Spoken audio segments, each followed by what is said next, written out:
जय श्री कृष्ण। तो अभी हमको भगवान कृष्ण जो बता रहे हैं यहाँ पर, वो ज्ञान की दृष्टि से बताया। और क्या बताया उन्होंने कि आत्मा नित्य है, देह अनित्य है। फिर भी ज्ञान मार्गी जो सन्यासी है उसको युद्ध जैसे कर्म करने की कोई आवश्यकता नहीं होती। जो ज्ञान मार्गी है, जो सन्यासी बन गया, उसको युद्ध की आवश्यकता नहीं होती है।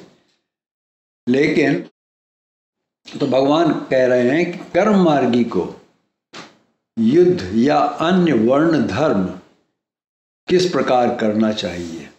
जो कर्म मार्गी है उसको ये सब कर्म करना आवश्यक है। जो ज्ञान मार्गी है, जो सन्यासी बन गया है, उसने सब छोड़ दिया। उसको तो कोई फर्क नहीं पड़ता है लड़ाई झगड़ा करने से किसी काम में। अपना वर्ण का जो उसका जो धर्म है उसके हिसाब से उसको कोई भी कर्म नहीं करना होता है। लेकिन जो कर्म मार्गी है उसको कर्म करना है, आवश्यक है उसके लिए। तो भगवान कहते हैं कि उन कर्मों को जो कर्म मार्गी है वो कर्म कैसे करे। समझ रहे हैं आप? हम सब कर्म मार्गी हैं, हम लोग ज्ञान मार्गी तो नहीं, सन्यासी तो नहीं है। तो सन्यासी होगा तो भिक्षा मांग के खाएगा, रहेगा अपने झोपड़ी में कहीं, उसको कोई मतलब नहीं किसी से क्या हो रहा है, अपना जीवन यापन कर रहा है, अपना भगवान का नाम ले रहा है, बस। लेकिन जो कर्म मार्गी है, जो संसार में है, उसको तो कर्म करना ही पड़ेगा। तो उसको ये कर्म जो है वो कैसे करे, ये बहुत इम्पोर्टेंट है। और कैसे करे जिससे उसे कर्म के बंधन ना हो। समझ रहे हैं आप? तो कर्म का बंधन क्या है ये समझना है। तो भगवान अर्जुन को अब क्या कर रहे हैं, योग में ले जा रहे हैं। योग को यहाँ कहा गया, कर्म योग को यहाँ योग कहा गया है। इस विषय में एक प्रश्न करते हैं। अगर हम कोई कार्य करने जा रहे हैं, कुछ करने के लिए जा रहे हैं, तो हमें उसके बारे में सही धारणा नहीं है, अगर राइट परसेप्शन नहीं है उसके बारे में हमको, तो क्या हम उस कार्य को ठीक से करेंगे? जो भी कुछ करने जा रहे हैं उसके प्रति अगर हमारे अंदर राइट परसेप्शन नहीं है तो हम उसको ठीक से नहीं कर पाएंगे। जो कुछ किया जाता है उसे कर्म कहते हैं। एनीथिंग यू डू, जो भी कुछ आप करते हैं वो कर्म कहलाता है। कर्म क्या मतलब? क्रिया। तो सही धारणा के बिना किया हुआ कर्म ठीक कर्म नहीं होगा। जब तक कि हमारे अंदर करेक्ट परसेप्शन नहीं है हमारे माइंड में, तब तक हम कर्म को ठीक से नहीं कर पाएंगे, अर्थात ये बंधन कारक हो जाएगा। इस तरह से कर्म जो है, जो ठीक से नहीं किया गया, वो बंधन कारक हो जाएगा। कबीर कहते हैं, चलती चक्की देखकर दिया कबीरा रोए, दो पाटन के बीच में साबुत बचा न कोय। फिर कहते हैं, चक्की तो चलती रही, किली ने बांधा कोट, कोई कोई साधु बच गए जो पार ब्रह्म की ओट। इस संसार रूपी चक्की में के दो पार्ट हैं। चक्की के दो पार्ट होते हैं ना, एक नीचे एक ऊपर। ये जो पार्ट है ये पेयर ऑफ ऑपोजिट, ये द्वंद्व है। ये द्वंद्व जो है वो इसके पार्ट हैं। इनके कारण मनुष्य को सही धारणा नहीं होती है, वो कंफ्यूज रहता है। द्वंद्व जानते क्या हुआ? Pair of opposite. कोई चीज ऐसी है उसका ऑपोजिट भी प्रेजेंट है, आपके सामने दोनों प्रेजेंट होंगे, तो जब दोनों हुए तो उसमें कंफ्यूजन हो जाता है कि नहीं हो जाएगा? नेचुरल। तो उसको कंफ्यूजन को कैसे मिटाया जाए? जब तक कंफ्यूजन रहेगा तब तक हम काम ठीक से नहीं कर पाएंगे। हम कहेंगे ये करें या ऐसे करें या वैसे करें, कैसे करें? तो सही धारणा, जो करेक्ट परसेप्शन, उसी को होती है जो परब्रह्म परमेश्वर की शरण में चला गया।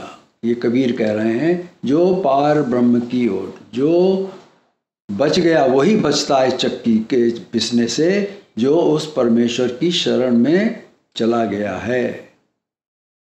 जब उसमें डालते हैं ना, दाने डालते हैं चक्की के बीच में, तो कुछ फटक के निकल जाते हैं, कुछ अंदर, जो अंदर चले गए वो पिस गए, जो बाहर गए वो बच गए। तो यहाँ वो कह रहा है कि जो पार ब्रह्म की ओर, पार ब्रह्म बाहर परमात्मा जो है, जो उसकी शरण में चला गया वो बच जाएगा, बाकी सब इस चक्की के अंदर पिसते रहेंगे।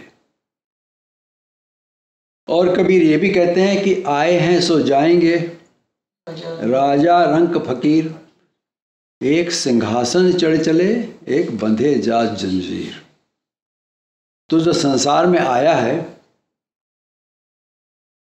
उसका जाना निश्चित है, उसको कोई रोक नहीं सकता। इट्स द लॉ, प्रकृति का रूल है ये। अंतर यही है कि कोई एक सिंहासन में बैठ कर जाएगा और बाकी सब जंजीर में हाथ बांधे चले जाएंगे।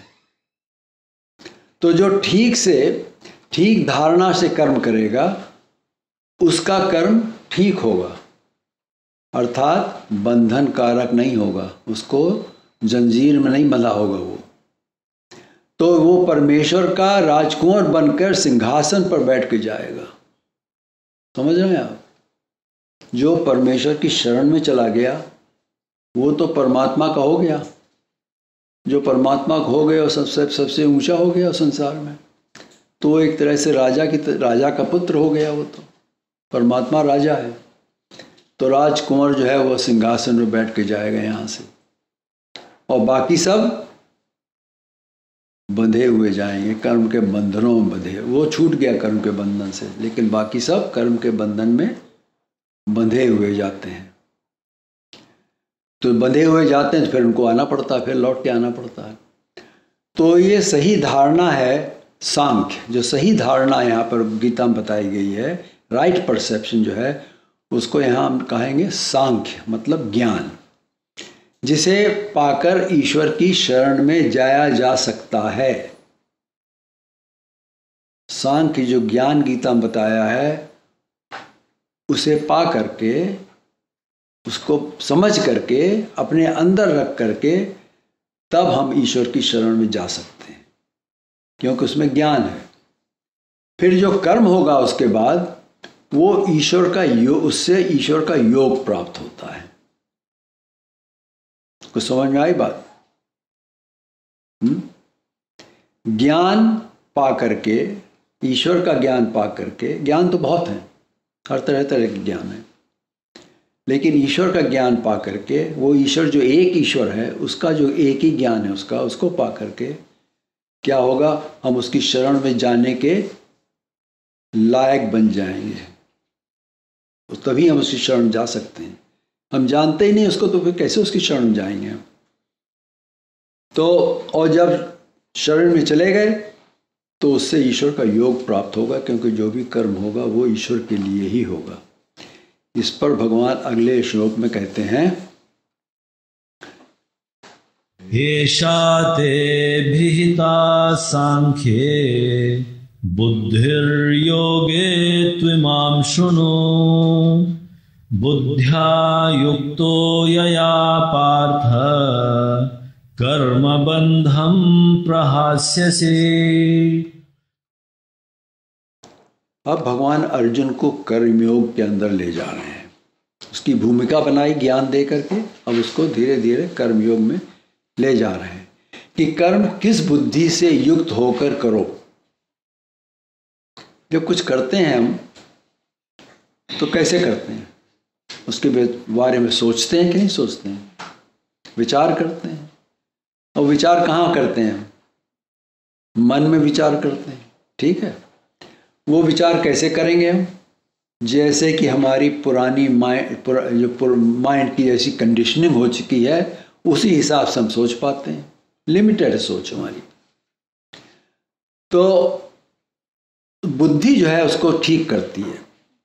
तो कर्म किस बुद्धि से युक्त होकर, किस बुद्धि को पा करके, किस उस बुद्धि के साथ कर्म को करा जाए, ये बहुत इंपॉर्टेंट भगवान यहाँ बता रहे हैं। देखिए, मनुष्य जो भी कुछ करता है उसके पीछे उसकी बुद्धि होती है, समझ होती है। हर एक की बुद्धि अलग अलग होती है कि नहीं होती है? एक बात किसी 10 लोगों को बताओ आप, सब उसको अलग अलग तरह से समझते हैं, जैसी उसकी बुद्धि उस तरह समझता है वो। इसको कहते हैं अकल। तो एक कहावत है, जाकी जितनी अकल है उतना देत बताए, ताको बुरा न मानिए वो अकल कहाँ से लाए। ये तो पहली अकल कहाँ से लाए। हम अपनी अकल लेके पैदा होते हैं, वो हमारी लिमिटेशन है। अब वो जितनी अकल हमारे है उतनी बता सकते हैं, इसलिए जो कुछ कहता है उसका बुरा मत मानो, बेचारी की अकल ही ऐसी है। वो कहाँ से दूसरी अकल लेकर के, बाजार में तो मिलती नहीं है। आर्टिफिशियल इंटेलिजेंस भी ठीक अकल नहीं देगी, तो वो अकल कहाँ से लाए। तो ये अकल या बुद्धि हमारे पिछले कर्मों के आधार पर हमको मिलती है। जैसे हमने कर्म किए हैं उस हिसाब से हमको बुद्धि मिलती है, ये कहीं खरीदी नहीं जा सकती है। अगर 2 विद्यार्थियों को एक अध्यापक ने एक शिक्षा दी तो दोनों अपनी अपनी समझ के अनुसार उस शिक्षा से कार्य करते हैं। कोई बहुत ऊंचा निकल जाता है और कोई वहाँ का वहीं रह जाता है। जब यहाँ गीता की तैयारी हम बताने आपको कोशिश कर रहे हैं यहाँ पर, तो हमको भी तैयारी करना पड़ती है, पढ़ना पड़ता है। तो पहले हमको स्वयं ही समझना होता है, तब आप समझा सकते हैं, नहीं तो हम नहीं समझा सकते। तो अभी तक जो था वो ज्ञान के बारे में हमने पढ़ा। अब विषय बदल रहा है। अब भगवान ये बता रहे हैं कि हमें इस ज्ञान का प्रयोग कैसे करना है, इस ज्ञान को कैसे यूज करें। आपको ज्ञान तो शिक्षा मिल गई, अब उससे अगर हम कुछ करेंगे नहीं तो किस काम की शिक्षा हुई है? ज्ञान किस काम का, अगर उससे हम फायदा ना उठाएं कुछ अपने लिए। अब जो संसारिक ज्ञान है उसके लिए, उससे तो हम संसारिक काम कर सकते हैं, पैसा बना लिया, ये कर लिया, वो दुनिया भर का सब कर लिया। जो असली ईश्वर का ज्ञान है उससे हम अपनी आत्मा को उद्धार कर सकते हैं। ये अंतर है, बहुत बड़ा अंतर है। तो पहले भगवान ने अर्जुन को ज्ञान बताया और अब वे उस बुद्धि को बता रहे हैं जो कर्म योग में चाहिए, क्योंकि ईश्वर ज्ञान से ही बुद्धि में परिवर्तन लाया जा सकता है। जो बुद्धि, जो अकल की बात अभी हमने कही, उसको चेंज कैसे कर सकते हैं? ईश्वर ज्ञान से ही उसको बदल सकते हैं, और कोई भी किसी तरह से नहीं बदला जा सकता। इसलिए इसे कुछ लोग बुद्धि योग भी कहते हैं, अर्थात वो बुद्धि जिसकी आवश्यकता कर्म योग में होती है। यहाँ भगवान इसी का वर्णन कर रहे हैं। भगवान कहते हैं मया बुद्धया युक्तो, कि यह बुद्धि ऐसी है जिसके साथ संबंध करने से, अटैच करने से, अपने को युक्त होने से क्या होता है? कर्म बंधनम प्रहास्यसि, तुम अपने कर्मों के बंधन को भली भांति त्याग दोगे, तोड़ दोगे, बंधन तोड़ जाएंगे तुम्हारे सब। अगर इस बुद्धि से, ये ऐसी बुद्धि है जिससे युक्त होकर के अगर तुम कुछ कार्य करोगे, कर्म करोगे, तो वो कर्म ठीक होगा और उससे कर्म के बंधन नहीं लगेंगे। अब ये समझना है कर्म बंधन क्या है। भगवान ने अर्जुन को कहा कि आत्मा नित्य है, उसके विषय में तू चिंता छोड़ दे, अब वो तो नित्य है, और अब तू योग में आ जा। यहाँ योग ईश्वर भक्ति या निष्काम कर्म योग को कहा गया है। योग के मतलब निष्काम कर्म योग, और ये निष्काम कर्म योग क्या होता है? ईश्वर की भक्ति, क्योंकि ईश्वर की भक्ति में कोई कामना नहीं होती है। कामना तो संसार के काम के लिए चाहिए, है कि नहीं? तो ईश्वर भक्ति जो है वो कर्म योग में आ जाती है।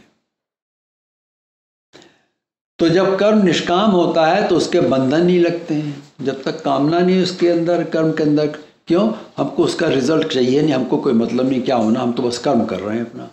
बस। तो प्रश्न उठता है कि योग में कर्म बंधन कैसे नहीं लगता है। ये तो कह दिया केवल नहीं लगता बंधन। अब प्रश्न उठता कैसे नहीं योग से बंधन लगता है। जब हमें किसी कर्म में आशा जानते हैं, इच्छा, कामना नहीं होती है तो वो कर्म निष्कर्म हो जाता है। नहीं मतलब नेगेटिव, उसमें वो निष्कर्म हो गया। तो मनुष्य को कर्म को निष्कर्म करना होता है। जब तक मनुष्य की आशा बनी रहेगी उसे फल रूप में सुख दुख भोगना ही पड़ेगा। अगर कुछ किया आपने, किसी आशा से किया, किसी इच्छा से किया, किसी मोटिव से किया आपने कोई कर्म, तो उसका जो रिजल्ट है वो आपको भोगना पड़ेगा, नो मैटर व्हाट। उसको आप अवॉइड नहीं कर सकते। ये प्रकृति का नियम है। और फल क्या होगा उसका? अभी द्वंद्व पड़ चुके हैं ना, सुख और दुख यही होते हैं। या तो उससे सुख मिलेगा या उससे दुख मिलेगा, लेकिन ये सुख दुख अलग नहीं मिलते हैं, दोनों मिश्रित होते हैं। थोड़ा सुख होगा तो उसके संग दुख भी मिलेगा, दुख होगा उसके संग सुख भी मिलेगा। ये मिश्रित हर एक चीज में होते हैं। यही संसार का ये द्वंद्व है। सुख दुख पेयर ऑफ ऑपोजिट है कि नहीं है? तो वो द्वंद्व है, इसी में बंधन लगता है। तो बंधन कैसे लगा? जब हमको सुख दुख की इच्छा हुई। सुख की इच्छा कम करते हैं, दुख की तो करते नहीं। कोई करता दुख की इच्छा नहीं, सबको सुख चाहिए। लेकिन प्रॉब्लम यह है कि सुख संग दुख भी मिलता है। बहुत पार्टी करी, खाया पिया, नाचे गाए, दूसरे दिन हैंगओवर हो गया है कि नहीं? खूब सुख लिया, उसका पेमेंट करना पड़ रहा है। हर चीज में ऐसा होता है। संसार के जितने भी सुख हैं उनके संग दुख लगा हुआ है, उसको छोड़ नहीं सकते हैं आप। ये बंधन है। एक तो बंधन की भोगना पड़ेगा, और फिर भोगेंगे कैसे? सुख थोड़ा सा अगर मिला तो उसके संग दुख भी भोगना पड़ेगा। ये बंधन है। वो मनुष्य द्वंद्व, मतलब जो कबीर की चक्की बताई आज हमने आपको, वो द्वंद्व है, दो पार्ट। उसके पार्टों के बीच में वो आ जाता है। जब आशा ही नहीं रही तो निर्द्वंद हो गया। ये जो द्वंद्व है ना, सुख दुख पेयर ऑपोजिट, जब आशा ही नहीं है तो सुख दुख ही नहीं, तो क्या हो गया? निर्द्वंद हो गया मनुष्य, वो जीव। कर्म में सफलता मिलने से सुख और असफलता मिलने से दुख होता है। एग्जाम दिया, फेल हो गए तो बड़ा दुख होता है, पास हो गए बड़े मिठाई बांटेंगे सबको फिर कि नहीं? यही लगाव है, यही संग है। गीता में संग शब्द बहुत यूज किया गया है। तो ये संग है। मनुष्य चाहता है कि उसे कर्म का फल मिले। ऐसा कोई नहीं जो नहीं चाहता हमको फल न मिले कर्म का। काम करने जाते हैं तो हमारी चेक आना चाहिए मंथ के एंड में, वीक के एंड में, जब भी कभी उतना पैसा आना है हमको। उस एक्सपेक्टेशन को लेके हम काम करने जाते हैं कि नहीं जाते हैं? इसलिए नहीं जाते, काम करना हमारा धर्म है, हम काम कर रहे हैं। ऐसा कोई नहीं करता है। तो अंतर ही जिसको फल की इच्छा है वो फल के प्रति सोचता रहता है, हमेशा सोचता रहता है। सोचता रहता आज ये चेक इतने की, यानी कि ये आएगा, ये होगा, इतना सेल हुआ इस। लेकिन दूसरा उस कर्म में आनंद लेता है।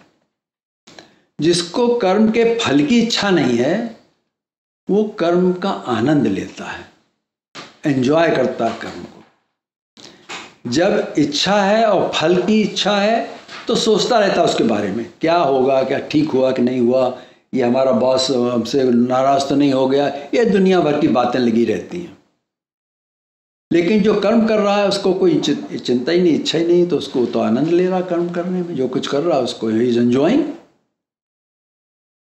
इसका एक उदाहरण लेते हैं, सिंपल। जैसे एक छोटा बच्चा है, वो साइकिल चलाता है। सब बच्चे साइकिल चलाते हैं कि नहीं चलाते हैं? तो वो उसका एक खेल है उस बच्चे का। बच्चे के लिए साइकिल चलाना एक खेल है, इट्स अ प्ले। अब वो वजन कम करने के तो नहीं करता है, हा? लेकिन दूसरा अपना वजन कम करने के लिए साइकिल चलाता है। तो उसकी क्या इच्छा आ गई कि नहीं, बीच में आशा हो गई उसकी। तो वो उस क्रिया के फल को देख रहा है। जब वो साइकिल चला रहा है, देखता है कितनी मील चली, कितने आरपीएम से चल रही गाड़ी, ये सब हो दुनिया भर का चेक करता रहता है। वो इलेक्ट्रॉनिक उसमें आजकल तो वो क्या बोलते हैं, वो नई एक बाइसिकल आई, क्या कहते हैं, पेलाटॉन, उसके अंदर सब डिटेल आती रहती है। वो देखता रहता है उसको। क्यों? वो अपना वेट कम करना चाहता है, अपने को ठीक करना चाहता है शरीर को। लेकिन बच्चा वो चला रहा, खेल रहा, उसको कोई फर्क नहीं पड़ता है। तो वो उस क्रिया के फल को देख रहा है, इसलिए वो इस क्रिया में थक जाता है। ही गेट टायर्ड। बहुत चला ली भाई, अब नहीं, अब थक गए।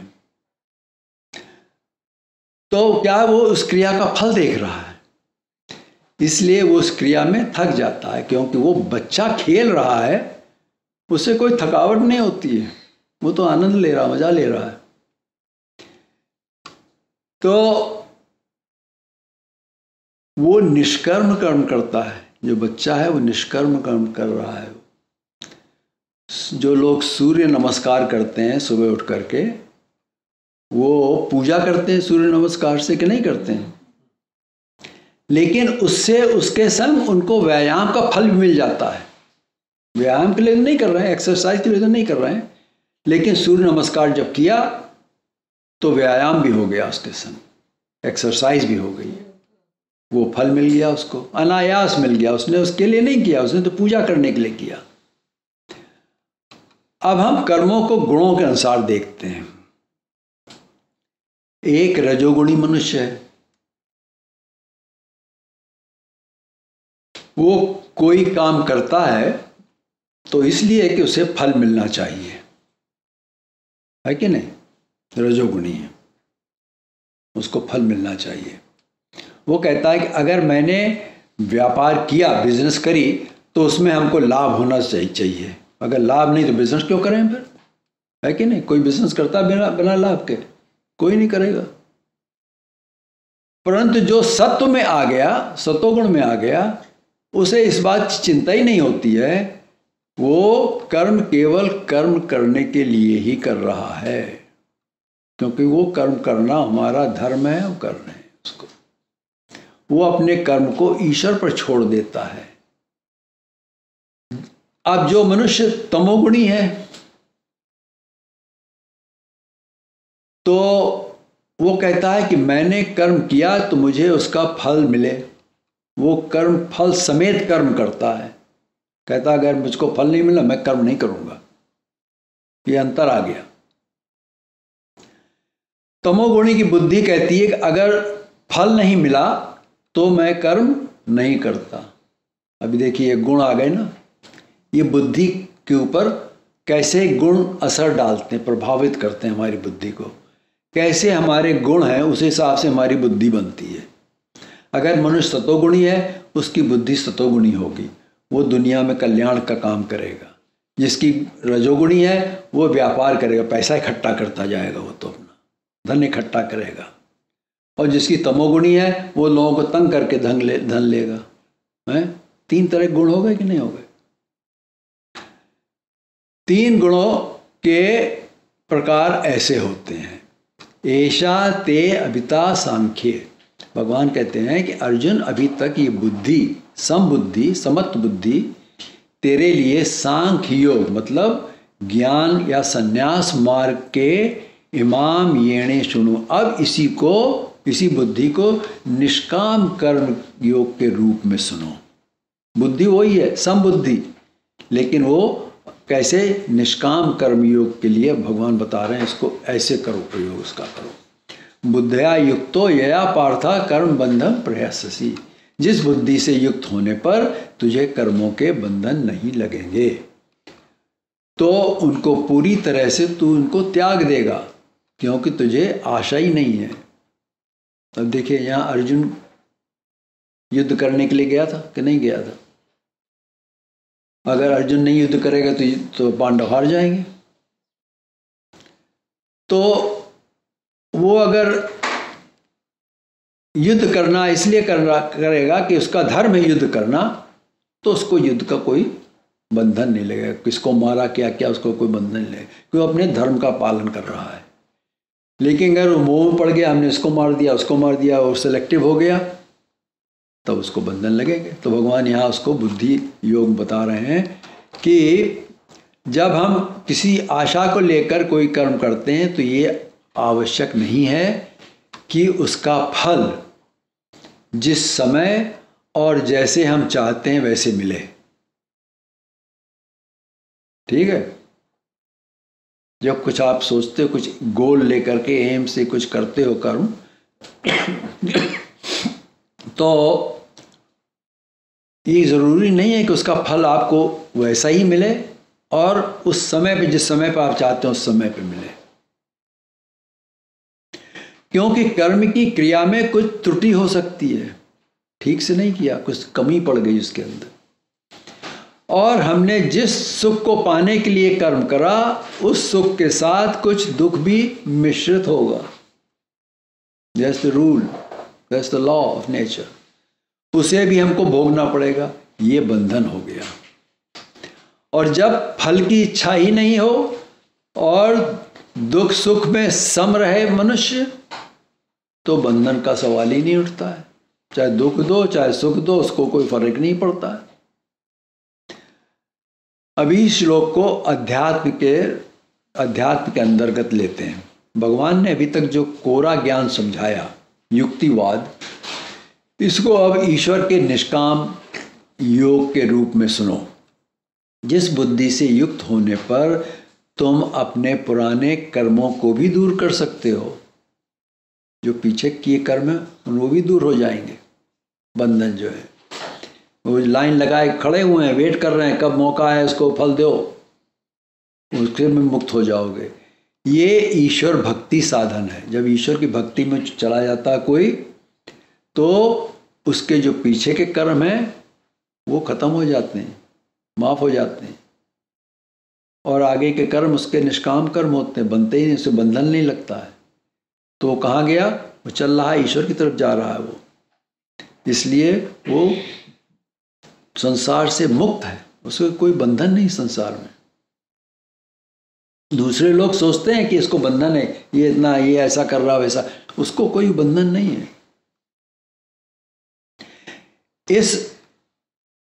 इसमें सारे कर्म ईश्वर पर उसने छोड़ दिए।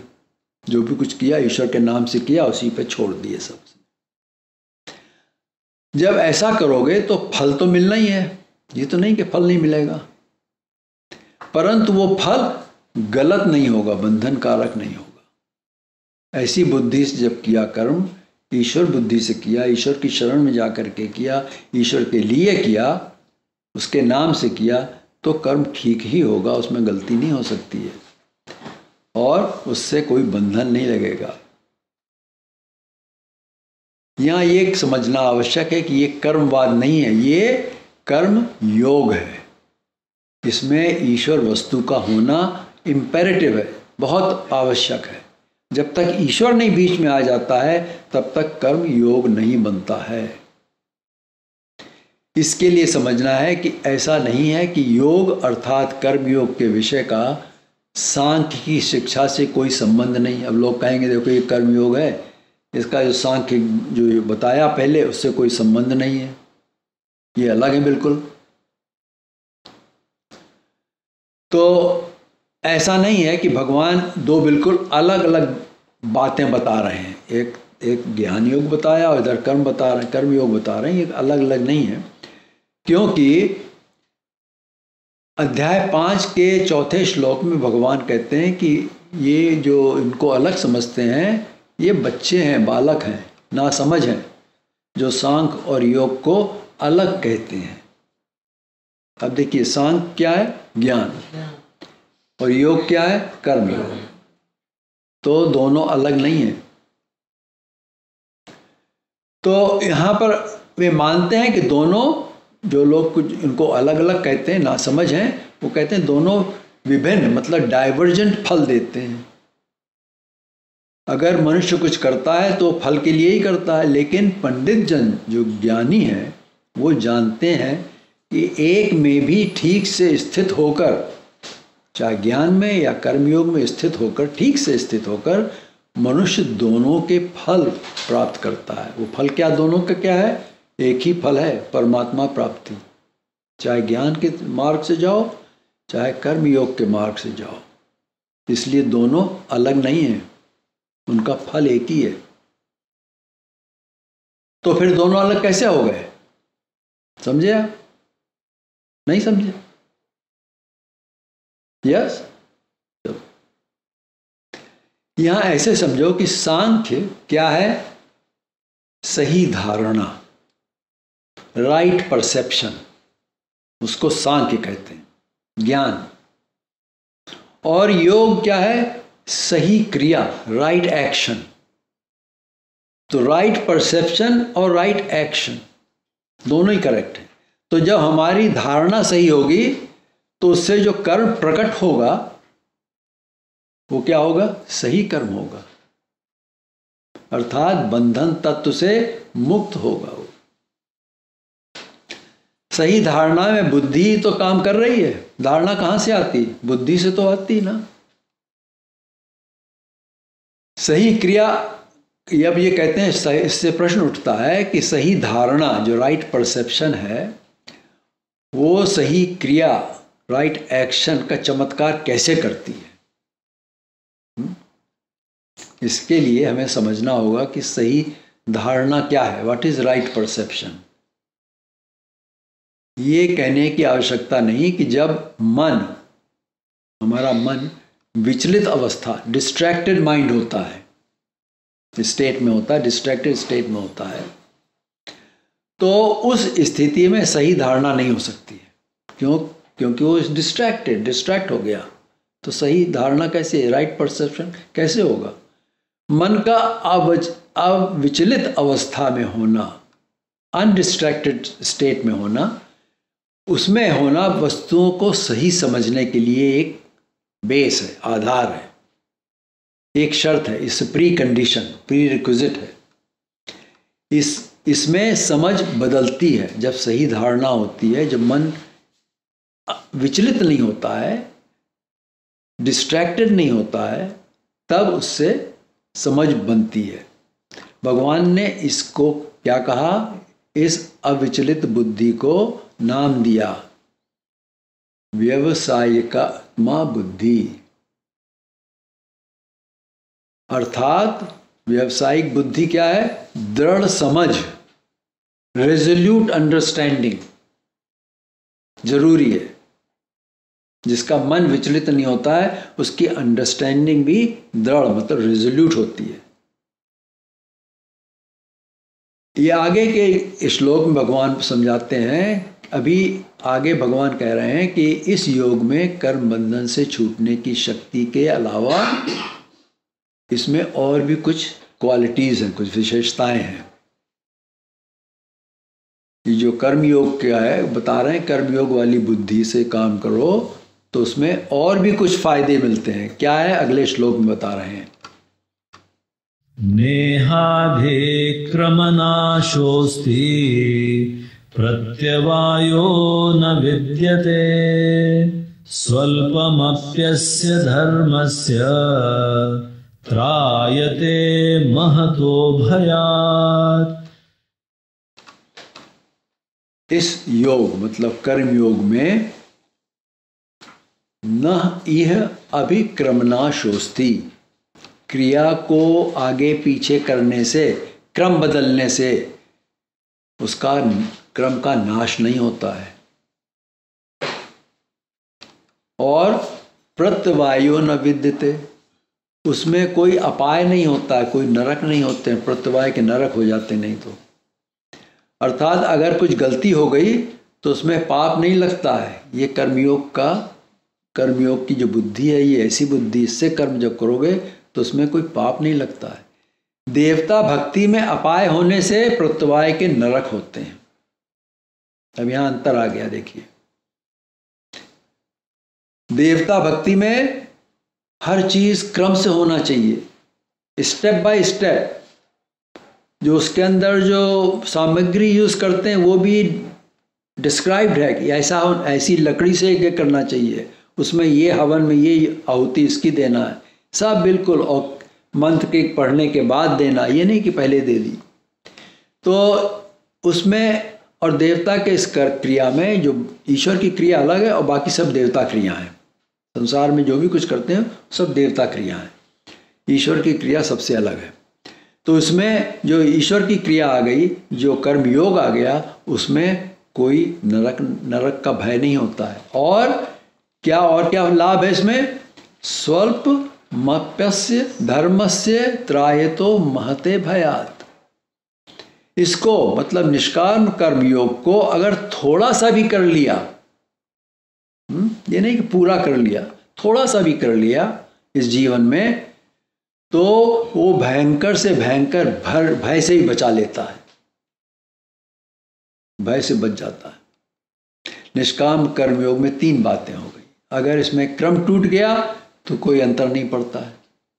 आपने आरती करी, उसके बाद भोग लगा दिया, या भोग लगा के आरती कर दी, कोई फर्क नहीं पड़ता, क्यों आप ईश्वर के लिए कर रहे हैं, दोनों ही काम ईश्वर के लिए हो गए। अगर इसको थोड़ा सा भी कर लिया तो जितना करा उतने का फल मिलेगा। देवता क्रिया जब तक पूरी नहीं होती तो फल नहीं मिलता, पूरी करना पड़ेगी। यहां क्या है, ईश्वर की भक्ति में जितना किया उसका फल मिल गया। और अगर कुछ कम या अधिक करा तो उससे हानि कष्ट साइड इफेक्ट नहीं होते। जैसे अगर किसी को दवा हर घंटे पर लेना है, एक क्रम है, हर घंटे पे और 3 घंटे पे एक खुराक लेना है आपको, परंतु उसने दवा की 2-4 खुराक एक साथ ले ली, कहा क्या 2-4 बार वेट करना, अभी ले लो सब। तो इसमें पहले तो क्रम का नाश हो गया है कि नहीं, वो सीक्वेंस नहीं काम कर रहा। और दूसरा, दवा अधिक लेने से उसका साइड इफेक्ट हो गए, है कि नहीं। ये दवा क्या हो गई, विष बन गई, जहर बन गई। ये सब कहाँ होता है और कैसे होता है? ये सब देवता भक्ति में होता है। लोग देवी देवताओं की भक्तियां मनौती मानकर करते हैं। ऐसा कोई नहीं है जो भक्ति देवी देवताओं करता है बगैर मनौती माने, उसके पीछे कुछ न कुछ मान्यता होती है। सत्यनारायण कथा में क्या है? उसमें है कि परमात्मा को याद करो, और तो उसमें कोई मेन चीज, यही तो मेन चीज उसके अंदर, उस परमात्मा को याद करो। लेकिन आजकल वहां भी लोग मनौती मनाते हैं, ये काम हो जाए सत्यनारायण कथा करेंगे। आज सभी भक्ति जो है वो सकाम हो गई है। देवता भक्ति में कई नियम होते हैं और बहुत कठोर नियम होते हैं। जैसे अगर पाठ करना, चौकड़ी लगा के करना, नीचे बैठकर धरती पर करना है तो वैसे ही करना पड़ेगा, पूरे पाठ में वैसे ही बैठना पड़ेगा। और सब विधि को क्रम के अनुसार करना पड़ेगा। अगर क्रम टूट गया तो क्रिया अधूरी हो गई। रावण ने एक पैर पर खड़े होकर भक्ति करी थी, और राम ने रावण को जीतने के लिए दुर्गा की पूजा करी थी। अब यह आपको पहले बता चुके हैं। उसकी भक्ति के अंतिम दिन, 9वें दिन, जब एक फूल कम पड़ गया चढ़ाने के लिए, वो क्या करते थे, वो हनुमान उसके लिए कमल के फूल लाते चढ़ाने के लिए देवी को। तो देवी ने एक फूल चुरा लिया, परीक्षा ली उसकी। अब वो क्या करे? अगर वो उठता है फूल लेने के लिए तो क्रम टूट गया, भंग हो गई पूजा। और अगर एक फूल कम पड़ गया तो भंग हो गई पूजा है। है कि नहीं? तो अब ये समस्या आ गई, तो राम को याद आया कि उसकी माता ने उसका नाम रखा था राजीव लोचन। इसी से तो हिंदुस्तान में राजीव गांधी बने। ये आपको पता नहीं है? वहां पर ये राम राज चलाने का चक्कर था, इसलिए राजीव बने, संजय बने, ये सब नाम उसी से दिए गए हैं। ओके, तो राम ने क्या किया, उन्होंने कहा भाई एक आंख निकाल के दे दो, चढ़ा दो, फूल राजीव लोचन है, ये तो कमल का फूल है। तो जब आंख काटने लगा तो देवी ने आकर उसको रोक दिया। तो ये देवता भक्ति बड़ी कठिन होती है और उसमें बड़े नियम होते हैं। जैसे देवता भक्ति में षोडशोपचार पूजा विधि में कुछ कम आगे पीछे हो गया तो फल नहीं मिलता है, गलत फल मिल जाएगा, प्रत्यवाय हो जाएंगे। ईश्वर भक्ति, निष्काम भक्ति में ये नहीं होता है। यही भगवान इस श्लोक में कह रहे हैं, इसमें जितना भी करोगे उतने का फल तुमको मिलेगा और उसमें कोई बंधन नहीं होगा। देवता भक्ति सकाम होती है क्योंकि देवता का काम ही है फल देना। देवता का एक ही काम है संसार में, फल देना। जो भी हम करते हैं उसका फल देवता देती है, इसलिए कहा देवता फलदाती। और ईश्वर क्या करता है? ईश्वर मुक्ति देता है। कितना अंतर है इसमें, दोनों में कितना बड़ा अंतर है। ईश्वर भक्ति करो तो मुक्ति मिलेगी, देवता भक्ति करोगे तो देवता का बंधन मिलेगा, आना पड़ेगा फिर से। अब पांडु ने स्वर्ग जाने के लिए वहां पर द्वापर युग में 100 यज्ञ करो तो स्वर्ग जा सकते थे। यज्ञ किए उसने पांडु ने, लेकिन एक यज्ञ बिना किए उसकी मृत्यु हो गई। अब वो स्वर्ग नहीं जा पाया, इसलिए वो स्वर्ग की 99वीं सीढ़ी पर रुका पड़ा रहा वहां पर वो, जिसके लिए पांडवों ने राजसू यज्ञ किया और उसमें भगवान कृष्ण ने नरबलि दी। किसकी? शिशुपाल की। तो देव तब उसको क्या हुआ? तब उसको स्वर्ग का फल मिला, तब वो स्वर्ग में गया। ये बात, स्वर्ग है एक चीज, एक जगह है स्वर्ग, ये मत समझिए कि मनगढ़ंत चीज है। वहां भी देवता रहती हैं। वहां का राजा कौन है? इंद्र देवता वहां का राजा है। देवता भक्ति और ईश्वर भक्ति में क्या अंतर है? गीता के अध्याय 9 के 21वें श्लोक में भगवान कहते हैं, तेतम भुक्त्वा स्वर्गलोकम विशालम क्षीणे पुण्य मर्त्यलोकम विशंति। ते मतलब वे लोग, तम स्वर्गलोकम उस स्वर्गलोक को, कैसे स्वर्गलोक को?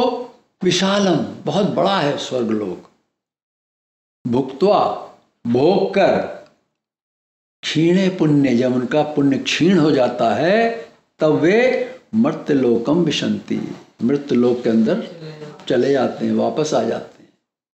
ये हुई देवता भक्ति। देखो हिंदुओं में क्या कहते हैं? स्वर्गवासी हो गया, है कि नहीं, या वैकुंठवासी हो गया।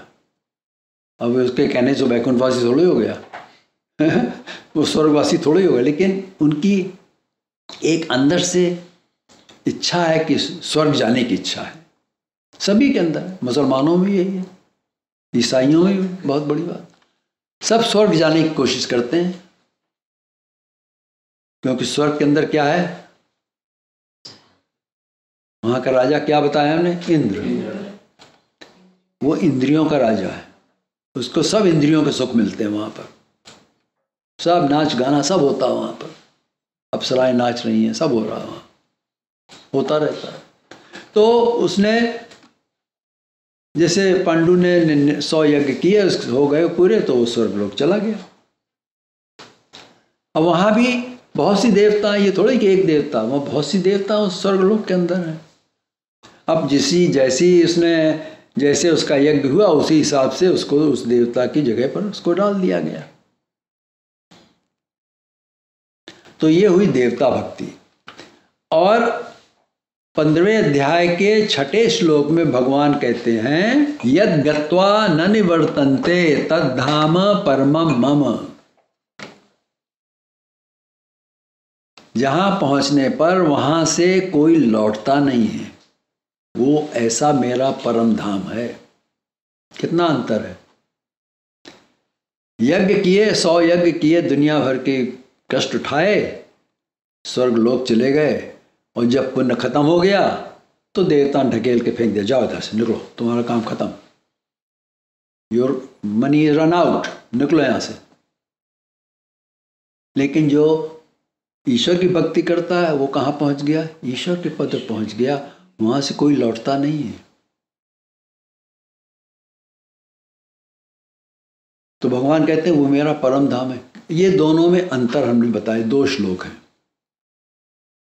तो अध्याय 9 के 21वें श्लोक में भगवान कहते हैं कि स्वर्ग पाने के बाद भी जब जीव का पुण्य पूरा हो जाता है तो वो फिर मृत्युलोक में आ जाता है, वापस आता है। और अध्याय 15 के 6वें श्लोक में भगवान कहते हैं जो मेरे धाम पहुंच जाता है वो वहां से लौटता ही नहीं है, वो मुक्त हो गया।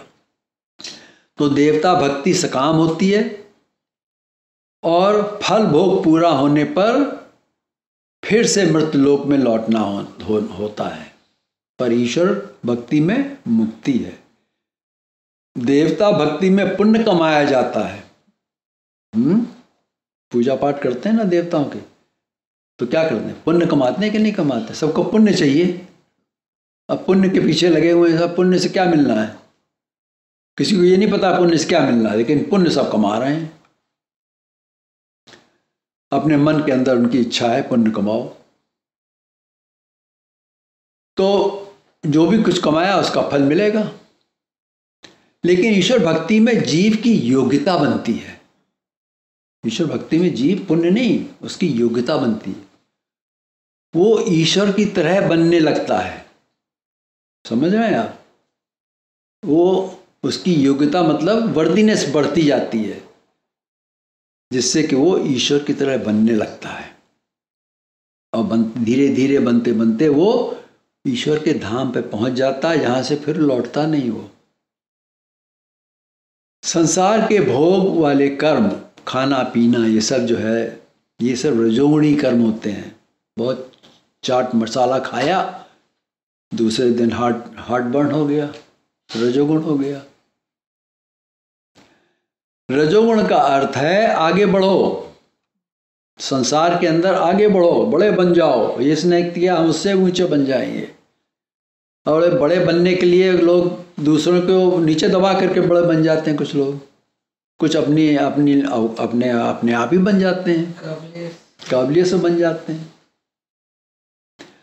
तो ये रजोगुण हो गया। तमोगुण का अर्थ है समाप्ति, निद्रा, आलस, सोते रहते हैं, पड़े रहते हैं। अजमत खान की तरह पड़े सो रहे हैं, कुंभकर्ण की तरह पड़े सो रहे हैं, खाया पिया सो गए। सोना भी एक कर्म होता है, ये ना समझिए सोना कर्म नहीं होता है। Sleeping is also an action.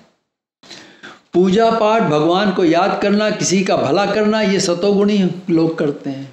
ये सतोगुण के कर्म होते हैं। इनमें शांति मिलती है। जब किसी का भला करो, अगर जेन्युइनली किसी का भला करो दिल से, तो उसको दिल में शांति मिलती है। उसको अच्छा लगता है कि मैंने कुछ किया। इनमें जो शांति मिलती है, लेकिन सभी कर्मों में तीनों गुणों का मिश्रण होता है। ये नहीं समझिए कि ये अलग अलग होते हैं। रजोगुण में थोड़ा सतोगुण भी होगा, थोड़ा तमोगुण भी होगा। तमोगुण के अंदर थोड़ा रजोगुण भी होगा और सतोगुण भी होगा। इसी तरह से रजोगुण में थोड़ा तमोगुण होगा, थोड़ा सतोगुण होगा। ये सब मिश्रित हैं। जैसे कि 3 स्ट्रैंड ले लो और उनको मिला करके रस्सी बना दो, ये 3 गुण बन गए। गुण को रस्सी कहते हैं। संस्कृत में गुण का एक मतलब है रस्सी भी है। जो 3 स्ट्रैंड की जो रस्सी होती है वो बड़ी मजबूत होती है। तो गुण जो है बांधते हैं हमको, कर्म करा के हमको बांधते हैं। तो लिटरली रस्सी बन गई, उससे बांध दिया, हमको बंधन लग गया। लेकिन ये सब तीनों मिश्रित होते हैं, ये अकेले नहीं होते हैं। तो अगर 3 लगा दो, 3 के 3 लेवल बना दो, हाई लेवल, मिडिल और नीचा लेवल, 3 लेवल। तो तीनों गुणों के 3 लेवल बना दिए आपने। किसी में रजोगुण बहुत ऊंचा है लेकिन तमोगुण थोड़ा कम है, और सतोगुण उससे भी कम आ गया, एक ही हो गया। इस तरह से करो तो उसके कॉम्बिनेशन से 9 कॉम्बिनेशन बन जाते हैं। ये 9 ग्रह हैं। ये जो ग्रह की करते हैं ना आप, ये 9 ग्रह यही हैं। ये माइलस्टोन है। प्रत्येक व्यक्ति की प्रकृति इन 9 में से एक ग्रह की होती है। तभी कहते हैं ना कि जनपत्ति बनाओ तो उसके कौन सा ग्रह उसके अंदर मुख्य ग्रह है? किस ग्रह में पैदा हुआ हो, तो उस तरह की उसकी प्रकृति होती है। जो सतोगुणी है उनकी प्रकृति अलग होती है, उनके अलग पैदा उनकी तिथि अलग होती है। जो रजोगुणी उनकी अलग होती है। इस तरह से ये 9 जो ग्रह हैं इनमें सबकी प्रकृति इसी में विभाजित होती है, इसके बाहर नहीं होती है। तो संसार में कर्म करने के लिए हम पैदा होते हैं। विनोबा भावे ने इस विषय को थोड़ा और आगे ले लिया। उन्होंने कहा कि अगर सकाम भक्ति भी करो तो उसे भी ईश्वर के लिए करो। बड़ा मुश्किल काम है, ऐसा आसान नहीं है। अपनी कामना पूर्ति के लिए किसी देवी देवता के पास मत जाओ और देवी देवताओं को ईश्वर के रूप में देखो। ये भी गलत बात है। देवी देवता ईश्वर का रूप तो नहीं है। इससे ये करो कि तुम अपनी इच्छा को ईश्वर के पास ले जाओ। हाँ, ये ठीक कहा उन्होंने कि इससे क्या होता है कि आपकी जो इच्छा है वो ईश्वर की तरफ जाती है। आप जाओ ईश्वर से मांगो। भगवान कहते हैं तुम मांगते हो तो हमसे मांगो, तुम देवताओं से क्यों मांगते हो, हम भी देंगे तुमको। तो भगवान ने गीता के 7वें अध्याय के 21वें श्लोक में बताया ईश्वर और देवता कैसे अलग हैं। भगवान कहते हैं यो यो याम याम तनु भक्तु श्रद्धान विरचित मिच्छति तस्य तस्याबलाम श्रद्धाम तामेव विदधाम्यहम्। कहते हैं जो जिस दिव्य सेलेस्टियल फॉर्म, ये देवता क्या है? सेलेस्टियल फॉर्म है। देवता मूर्ति की सकाम भक्ति करते हैं। यो यो याम तनु भक्ति, तन मतलब मूर्ति है। देवताओं की मूर्तियां होती हैं, उनके अपने आयुध होते हैं, उनके युद्ध करने के औजार होते हैं सब। जैसे इंद्र का आयुध क्या है? वज्र। तो इनकी सबकी मूर्तियां होती हैं। तो जो इनकी भक्ति करते हैं और किस लिए करते हैं? किसी सांसारिक वस्तु की तीव्र इच्छा रखते हुए करते हैं, इच्छित। और कैसे करते हैं? श्रद्धायाम अर्चितम, बड़ी श्रद्धा से पूजते हैं, बड़ी श्रद्धा से काम करते हैं, देवता की पूजा करते हैं। अगर 4 बजे उठ करना तो 4 बजे उठ जाएंगे, करेंगे। वहाँ नहाना है तो पहले नहा के, अगर ठंडे पानी से नहाना है तो ठंडे पानी से नहाएंगे। समझे आप? तस्य तस्या श्रद्धायाम, उस भक्त की श्रद्धा को, उस देवता के लिए जो उसकी श्रद्धा है उसको ताम एव अहम अचलाम, उसी देवता के प्रति मैं स्थिर करता हूं। भगवान कहते हैं भक्ति आप करें किसी देवता की, बड़ी श्रद्धा से करी, और उस श्रद्धा को कैसे अचल होती है उस देवता के लिए, वो ईश्वर कहते हैं मैं खुद करता हूं उसके लिए, उसके बगैर नहीं होगी। इसी के आधार पर विनोबा भावे ने कहा अगर देवता भक्ति करो तो उसे ईश्वर समझ कर करो। सबके पीछे ईश्वर की शक्ति, सभी के पीछे। ये देवताओं की शक्तियां कहाँ से आ रही हैं? उनकी अपनी थोड़ी हैं, ईश्वर से आ रही सब शक्ति। वो सब ईश्वर की शक्तियां हैं।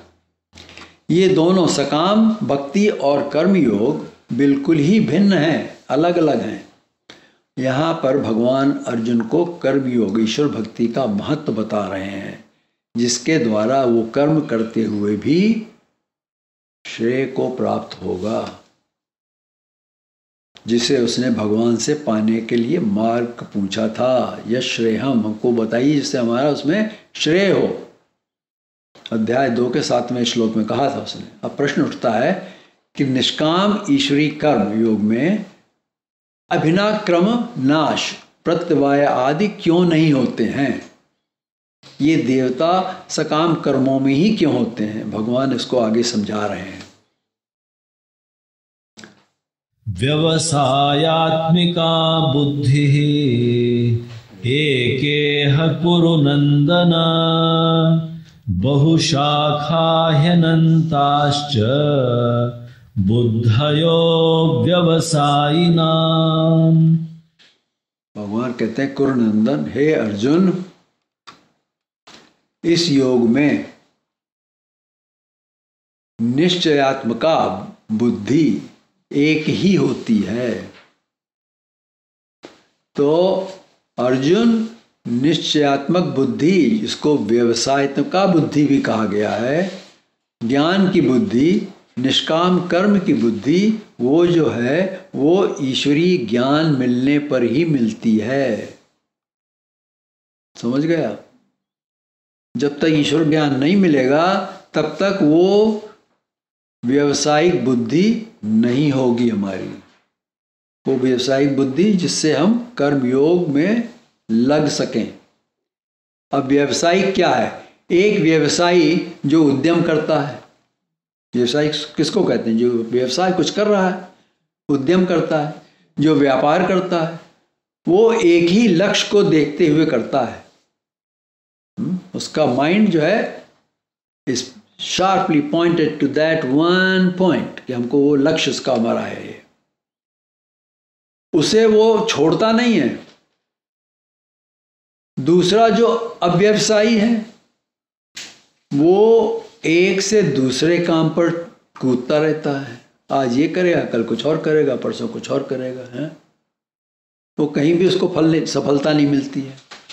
जो व्यवसायिक बुद्धि वाला है वो व्यवसाय कर रहा है, वो शार्पली अपने उसको माइंड लगा रखा है, वो सब अपनी शक्ति वहां लगा देता उस कर्म को करने में, तो व्यवसायिक हो गया।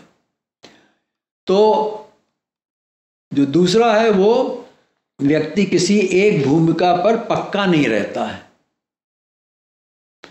इस बदलते रहने से उसका स्वभाव धर्म नष्ट हो जाता है। वो ठीक से किसी में सफलता नहीं पा सकता। 10 काम कर रहे हैं कि सब डिवाइड हो गया ना, आपका सब एनर्जी डिवाइड हो गई 10 काम करने में, तो कैसे पूरी होगी? एक काम किया, निश्चय किया हमने ये करना है, उसी में लग गए। तो लेकिन ये जो निश्चयात्मक बुद्धि जो है, ये भगवान कहते हैं ये वो है जो ईश्वरीय ज्ञान मिलने पर मिलती है। वो कैसी है? एकेह, ये एक ही है। ईश्वर एक है, निश्चयात्मक बुद्धि भी एक ही है। उसमें अंतर नहीं पड़ता है, उसमें कोई चेंज नहीं आती है। निष्काम करने वाली की तो बुद्धि एक ही होगी। क्यों? क्योंकि उसने निश्चय कर लिया कि वो जो भी करेगा वो ईश्वर के लिए ही करेगा। ये निश्चय कर लिया उसने डिसीजन ले लिया कि हम यही करेंगे, ईश्वर के लिए करेंगे। तो उसकी बुद्धि कैसी हो गई? निश्चयात्मक होगी कि नहीं हो गई? जब तक किसी निश्चयात्मक बुद्धि नहीं होगी तब तक वो दृढ़ निश्चय ले ही नहीं सकता है। समझ रहे हैं आप? उसके लेने के लिए हमको निश्चयात्मक बनना पड़ेगा। ईश्वर के ज्ञान से बनेंगे, उस शक्ति तो वहीं से आएगी। उस बुद्धि को पाने की शक्ति ईश्वर से ही आती है। अब उसे कोई कामना नहीं रही, वो आनंद ले रहा है, जीवन का आनंद ले रहा है। वो कर्म करता जा रहा है, जीवन का आनंद ले रहा है, ईश्वर के लिए कर रहा है, ईश्वर के नाम से कर रहा है। उसे कोई चिंता ही नहीं है, कहता वो सब टेक हमारा सब वही करेगा। किंतु अब व्यवसाय नाम सकाम कर्म की बुद्धि वाला एक बात पर स्थिर नहीं रहता है। उसकी बुद्धि बहुशाखा, मेनी ब्रांचेस, उसकी बुद्धि ब्रांच हो जाती हैं। उसने किसी को कुछ करते देखा और वो भी उसी में जाकर लग गया। देखा कि भाई इसको तो बड़ा फायदा इस काम में हो रहा है, चलो हम भी यही करते हैं। अब उसकी लियाकत नहीं हो करने की, लेकिन देखा देखी करने लगता है, तो उसको फायदा हुआ क्या? वो फेल हो जाता, फिर उसमें नुकसान होता उसको। किसी की नकल करना जो है वो गलत बात होती है। तो वो अब व्यवसायी हो गया और अनंताश्च, उन शाखाओं का कोई अंत नहीं होता। ये नहीं कि आज ये कर लिया, उससे फिर दूसरी शाखा निकल आती है, फिर तीसरी शाखा निकल आएगी, वो इधर उधर घूमता रहता है। वो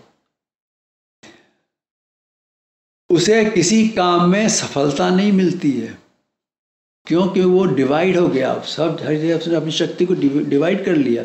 शक्ति तो उतनी है ना, बुद्धि भी उतनी जितनी लेके आए हैं, उसको हमने एक जगह नहीं लगाया, हमने इधर उधर लगाना शुरू कर दिया, तो कहीं के नहीं रहे। उसे किसी काम में सफलता नहीं मिलती, क्योंकि वो निश्चयात्मक रूप से किसी एक मार्ग पर नहीं रहता है। यहाँ भगवान अर्जुन के लिए इशारा दे रहे हैं कि तुम्हारा धर्म क्षत्रिय धर्म है, तुम्हें उसी को पूरा करना चाहिए। अगर तुम सन्यासी बन भी गए, जो बनना चाहता था, तो तुम जंगल में जाकर क्षत्रिय धर्म का कर्म करोगे, वहां भी जाकर लोगों को मारो काटोगे, क्योंकि ये तुम्हारा स्वधर्म है। ये तो तुम्हारा अपना धर्म जो लेके आए हो, तुम्हारा नेचर है ये तो इसको ऐसी जगह लगा दो जिससे तुम्हारा कल्याण हो। तो इस श्लोक का भाव जनता पर भी लागू होता है और ईश्वर देवता पर भी लगता है। जिसको ईश्वर ज्ञान हो गया उसे तो दृढ़ता आ गई, वो रिजोल्यूट हो गया कि हमको यही करना है और कुछ नहीं करना। लेकिन जिसका निश्चय नहीं हुआ अभी, वो व्यक्ति बहुशाखा वाली अनेक बुद्धियों में घूमता रहता है। अब समझ में आई बात? इसे फिर से लेते हैं। यहां भगवान दो प्रकार की बुद्धियां बता रहे हैं, ये समझना बहुत जरूरी है। एक जो अदृढ़ इररेजोल्यूट बुद्धि है, चंचल है, ऐसी बुद्धि वाले विचलित डिस्ट्रैक्टेड प्रकृति के होते हैं। उनका माइंड कैसा होता है? डिस्ट्रैक्टेड माइंड होता है। इसलिए वे किसी वस्तु का सही रूप नहीं देख पाते हैं, क्योंकि उनकी धारणा, उनका जो परसेप्शन है वो सही नहीं होता है। वे ऐसी बातों में उलझे रहते हैं जिनका जीवन के लिए कोई महत्व ही नहीं होता है। नॉन एसेंशियल चीजों में लगे रहते हैं अपना। अब नॉन एसेंशियल चीज क्या है? उदाहरण दीजिए। कपड़े पहनना है, अरे भाई कपड़े दो ही कपड़े तीन पहनना है, मैं आज ये पहनेंगे, कल वो पहनेंगे, परसों ये अच्छा नहीं लग रहा हो, वाहवाही हो जाए हमारी इसलिए ऐसे पहनेंगे, हैं? ये क्या है? ये नॉन एसेंशियल चीजें हैं, इससे जीवन का कोई भी महत्व नहीं है। ऐसे लोग लोभ और भय, ग्रीड और फियर से प्रेरित होकर, उनकी मोटिवेशन कैसे होती है? लोभ और भय, डर लगता कहीं कोई कुछ ऐसा न कह दे हमको, होकर सुख दुख, रिवार्ड और पनिशमेंट रूपी फलों में भटकते रहते हैं। समझ में आई बात? जो इररेजोल्यूट हैं उनकी बुद्धि चंचल होती है, वो डिस्ट्रैक्टेड माइंड के होते हैं, वो एक इधर से उधर फुदकते रहते हैं बंदर की तरह, इस डाली से निकले उस डाली पे चले गए, और ऐसे क्रियाएं करते हैं जिनका जीवन के लिए कोई महत्व नहीं है। जिंदा रहने के लिए क्या चाहिए? उसके लिए उसको बहुत चीज़ों को हम करते हैं लेकिन उनका कोई महत्व जीवन के लिए नहीं है। और ये इनका मोटिवेशन होता है लोभ और भय से, ये मोटिवेट करते हैं इनको, और ये सुख दुख मतलब रिवार्ड और पनिशमेंट रूपी फलों में भटकते रहते हैं। ऐसा करते हैं लोग। तो ये विचलित मन क्या है? What is this distracted mind? मन, ये जो माइंड हमारा है, अपने गुणों के कार्य के कारण विचलित होता है। गुण क्या है? एट्रीब्यूट्स ऑफ हमारे माइंड की जो एट्रीब्यूट्स हैं उनके कारण वो हमारे अंदर काम करते हैं। मन के अंदर जो एट्रीब्यूट्स वो काम करते हैं और वो उसको विचलित करते हैं। मन का रूप ही ऐसा है। This is how the mind is. अर्थात मन चीज़ों के ज्ञान को अपने गुणों के अनुसार इकट्ठा करता है। जो जैसी हमारी माइंड की स्टेट ऑफ माइंड है, जैसे हमारे मन के गुण हैं, उसी तरह से हम चीज़ों को गैदर करते हैं। माइंड का क्या काम है? माइंड का काम है जो देखा, जो इंद्रियों से देखा, उसको इकट्ठा किया, स्टोर करते जाते हैं और वो स्टोर रहता माइंड में। जब अगली बार कोई चीज़ देखी तो रिकॉल करते हैं मेमोरी से। माइंड रिकॉल करता है, कहता है ये चीज़ ऐसी हमने यहाँ देखी थी, ये भाई ऐसी चीज़ है ये।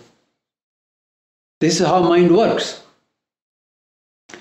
जब तक मन अपने इन गुणों से छुटकारा नहीं पाता है, एट्रीब्यूट जिसके छुटकारा नहीं पाता है, तब तक वो दृढ़ समझ वाला नहीं होगा।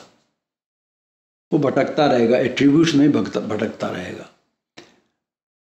अर्थात तब तक मनुष्य की व्यवसायिकता बुद्धि नहीं होगी। तो एक मनोवैज्ञानिक, एक साइकोलॉजिस्ट ने अपने अनुसंधान, अपनी रिसर्च से पता लगाया कि हमारी भावनाएं, ये इमोशंस हैं, उनको हमारा मन ही बनाता है। जिस पर हम एक किताब मिली, हाउ इमोशंस आर मेड, तो उसमें यही बता रही वो लीसा फेल्डमैन बैरेट है, she is very renowned psychologist. तो बताती कि जो मन है ये इमोशन बनाता है, मैन्युफैक्चर्स द इमोशंस।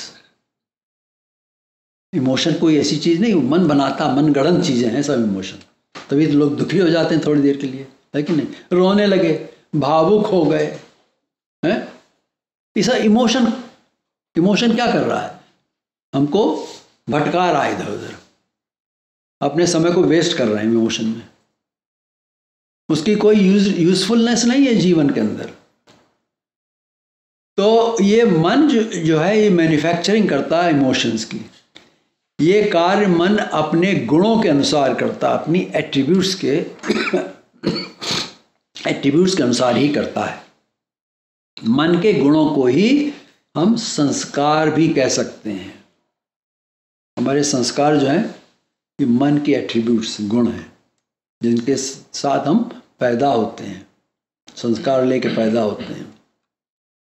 एक ही माँ बाप के 2-3 बच्चे हैं, सब अलग अलग होते हैं कि नहीं होते हैं? सबके मन की एट्रीब्यूट्स अलग होती हैं, उनकी डिजायर्स अलग होती हैं, उनकी हर चीज अलग होती है। तो हम और हमारे संस्कार हमारे पिछले कर्मों के अनुसार बनते हैं। हमारा मन अपने गुणों, संस्कारों के अनुसार हर चीज का ज्ञान करता है।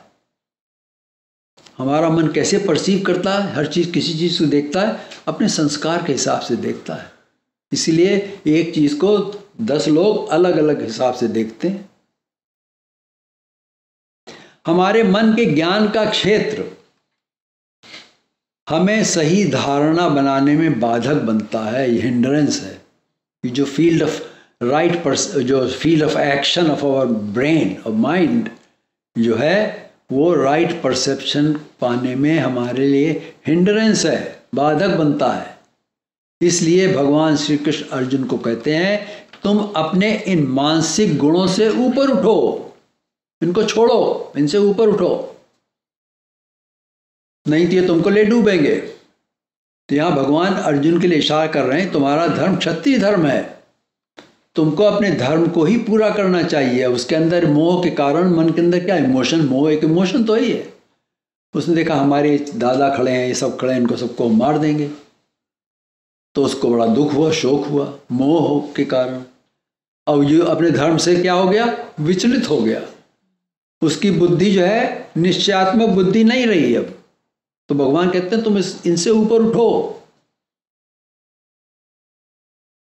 तुमको अपने धर्म को ही पूरा करना चाहिए। अगर तुम सन्यासी बन भी गए तो जंगल में जाकर क्षत्रिय धर्म का काम करोगे, क्योंकि ये तुम्हारा धर्म है। इस पर एक छोटी सी कथा है। एक राजा का कोई संबंधी था, जैसे हमारे एमपी होते हैं ना इंडिया में, तो उनके रिश्तेदार होते हैं, उनको तो कुछ करते हैं, उनको तो कहते हैं हमारा तो भाई एमपी है या बड़ा भारी जज है, कुछ है ना। आजकल राजा तो है नहीं, तो आजकल यही सब राजा बन जाते हैं, तो ये कहते हैं राज्यसभा है। तो उसका संबंधी था, उसकी आदत थी रिश्वत लेने की, ब्राइब लेने की आदत थी। तो राजा ने सोचा कि उसको ऐसी जगह लगाओ जहां रिश्वत न ले सके। तो उसको राजा ने कहा कि तुम समुद्र के किनारे बैठ करके वहां लहरों को गिना करो रोज, लॉग बनाओ कितनी लहरें आई आज। तो वो लहरें गिनने लगा। एक दिन वहां एक जहाज आया, शिप आया, उसने जहाज को आने नहीं दिया, रोक दिया, तो यहां नहीं आ सकते हो। उसने कहा कि राजा ने हमको यहाँ लहरें गिनने के लिए कहा था, और जहाज आ जाएगा तो लहर नहीं गिन पाएंगे हम, तो ये राजा की आज्ञा का पालन नहीं होगा फिर। तो इस बहाने वहां भी रिश्वत लेने लगा।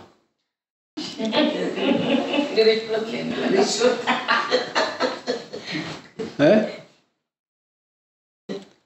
तो इस श्लोक का भाव जनता पर भी लागू होता है। जो स्वधर्म है उससे बच के नहीं जा सकते हो। और ईश्वर और देवता भक्ति पर भी लागू होता है। जिसको ईश्वर ज्ञान हो गया उसमें तो दृढ़ता आ गई कि ये ईश्वर है और हमको इसी की भक्ति करना है। परंतु जिसका निश्चय नहीं हुआ वो बहुत शाखा वाली बुद्धि अनेक बुद्धियों में भटकता रहता है इधर उधर अपना। इस बात को आगे और स्पष्ट किया गया है।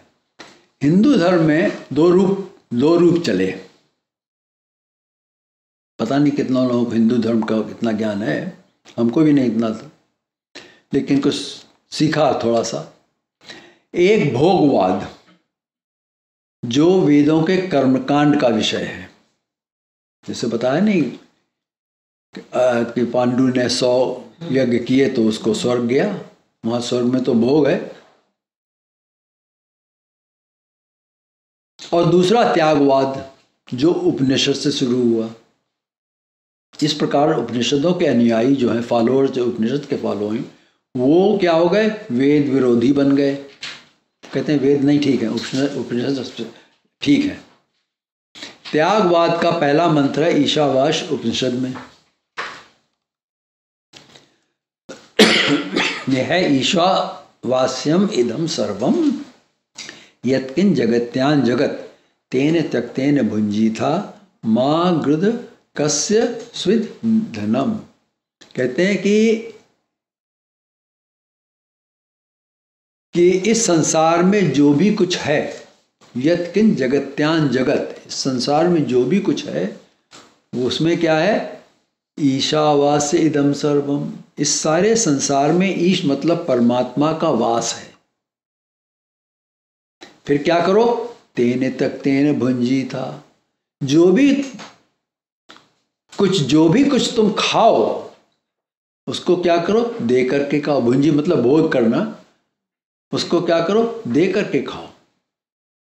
ये था त्यागवाद। उसको दो पहले, फिर खाओ। मां गृध, लालच मत करो, ये नहीं सब हमारा ही है, बांटो। कस्य स्विद्धनम, धन किसी का भी नहीं होता है, ये किसी के पास नहीं रहता। धन क्या है? आता जाता रहता है। जोड़ के रख लिया, वैल्यू डाउन हो गई, इन्फ्लेशन बढ़ गया, धन चला गया। लगता तो हमें उतना ही है, लेकिन रियल वैल्यू में धन चला गया। इसीलिए इसको क्या बोलते हैं? करेंसी। करंट की तरह बहता रहता है पैसा। जितना इन्वेस्ट करो उतना और बनेगा, है कि नहीं? अगर पकड़े बैठे रहे तो उतना भी नहीं रहेगा, क्योंकि इन्फ्लेशन आ जाएगा, उससे भी कम हो जाएगा वो। तो पैसा किसी के पास नहीं रहता है। धन का रूप ही ऐसा है। लक्ष्मी बड़ी विकट है, वो नहीं रहती किसी के पास। इसलिए कहा त्याग करो। आसक्ति क्यों करते हो? मोह आसक्ति के प्रभाव के कारण अर्जुन के मन की स्थिति ऐसी हो गई थी कि उसको उसके क्षत्रिय धर्म से विचलित कर रही थी, डिस्ट्रैक्ट कर दिया उसने। हिंदू धर्म के ये दो रूप हुए और धर्म में भोगवाद को 4 आश्रम बांट दिया। जो भोग भी करो संसार में तो कैसे करो? 4 आश्रम बना दिए हिंदू धर्म में, ब्रह्मचर्य, गृहस्थ, वानप्रस्थ और सन्यास। अगर भोग करो भी संसार में तो इन 4 आश्रमों के रूल से करो। ये नहीं कि जब बूढ़े हो गए, सन्यास का टाइम आ गया तो फिर संसार में फिर लग गए। 80 साल के हो गए, 70 साल से शादी कर ली कहीं जाकर, संसार में फिर फंस गए। ये नहीं, सन्यासी का टाइम आ गया, अब तो भगवान की तरफ जाओ। सब भोग कर लिया, सब कर लिया, जाओ। तभी तो राम नाम सत्य कहते हैं ना। तुम्हारा टाइम आ गया। तो ये से रेगुलेट किया हिंदू लोगों ने भोग को। ये नहीं कि वृद्धावस्था में आने पर ईश्वर को याद करना है, लेकिन संसार के अंदर लग गए। हिंदू धर्म जब तक बच्चा बड़ा नहीं होता उसको भोग से रोकते हैं। ये हिंदू धर्म के अंदर है, यहां नहीं है।